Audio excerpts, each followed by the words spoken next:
Spurs' side took all 3 points at Stamford Bridge with a customary James Ward-Prowse free kick. The Spanish caretaker boss put his hat in the ring for the vacant Saints job after Jesse March turned down the role last week.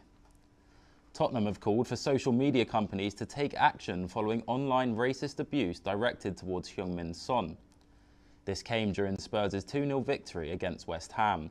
Son came off the bench and scored in front of a packed-out Tottenham Hotspur stadium. Some sad news over the weekend as former Newcastle player Christian Atsu was found dead in his home in Turkey following a recent earthquake. We were also saddened to learn of the passing of broadcaster Dickie Davis. Lee Wood has lost his WBA featherweight title in a knockout defeat against Maurizio Lara in Nottingham. The 31-year-old was ahead on all 3 judges' scorecards at the Motorpoint Arena, but received a brutal left hook in the 7th round. Wood beat the count but was wobbly on his legs, resulting in his trainer Ben Davison throwing in the towel. The Lionesses edged to a 2-1 victory over Italy in the Arnold Clark Cup last night.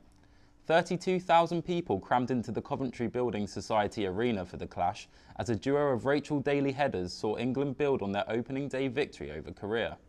England will face Belgium on Wednesday, who beat Korea 2-1 in the other match on Sunday.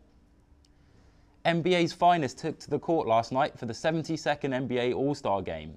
Giannis Antetokounmpo and LeBron James were the captains and made their team selections just before the game, which had never been done before. Team Giannis came out on top 184 to 175 after spectacular performances from Jason Tatum and Donovan Mitchell. This was the first defeat for King James ever since the new format of the All-Star Game started. We have Arun here now to tell us a bit more about it. Thank you, Harry, for that. And well, it was not just an exciting All-Star game, but an exciting All-Star weekend all in all. There was the Rising Stars competition, the 3-point contest, and the dunk contest, which was surprisingly won by Mac McClung, which was kind of unheard of, which set the bar for the All-Star game. LeBron James, Giannis Antetokounmpo, the stage was set, but it was Jason Tatum on the night who just made a mark for himself. He scored 55 points, an All-Star record, which broke Anthony Davis's record from 3 years back. And he also won the trophy, which is named after the late great Kobe Bryant, which was his mentor and an idol growing up.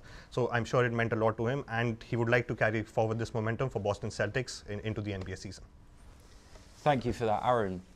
Time for some cricket updates now. An England cricket team registered a resounding victory over New Zealand in the first Test match by a whopping 267-run margin. Stuart Broad and James Anderson wreaked havoc by picking 4 wickets each in the second innings. England has been on a roll since the duo of Brendan McCullum and Ben Stokes have taken charge. England is yet to lose a Test series since July 2022 after successfully winning against New Zealand, India, South Africa and Pakistan. England beat India by 11 runs in the ICC Women's T20 World Cup 2023 game at St George's Park on Saturday. Sent into bat after losing the toss, England put up 151 for 7. Nat Sciver-Brunt top scored with 50 off of 42, while Amy Jones slammed 40 off 27. A clinical bowling performance from England then restricted India to 140 for 5. Speaking about the difference between the sides, top scorer Nat Sciver-Brunt spoke about how England's spinners performed better than the opposition in the middle overs. Yeah, I think it's massive. I think it's massive that us 3 spinners play a big part in containing them and taking the game deep that we did today. I think anything could happen today. And yeah, we contained them well in the middle, especially Glennie. She was great today. And yeah, obviously then she got the wicket at Smitty. So it was all working to plan today.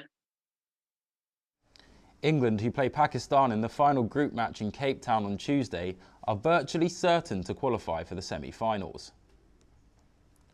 India have taken a 2-0 lead against the world #1 ranked Test side Australia.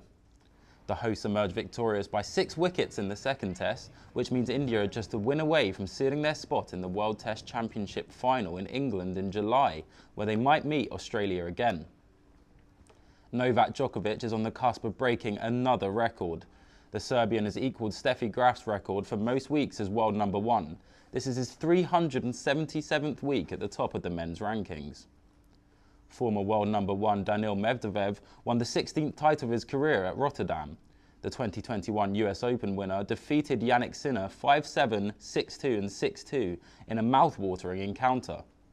With the win, Medvedev cemented his return into the top 10. He now leads head-to-head against the Italian 6-0. Well, that's all for now, but we'll be back at 4:30 for more sports news. Have a wonderful day.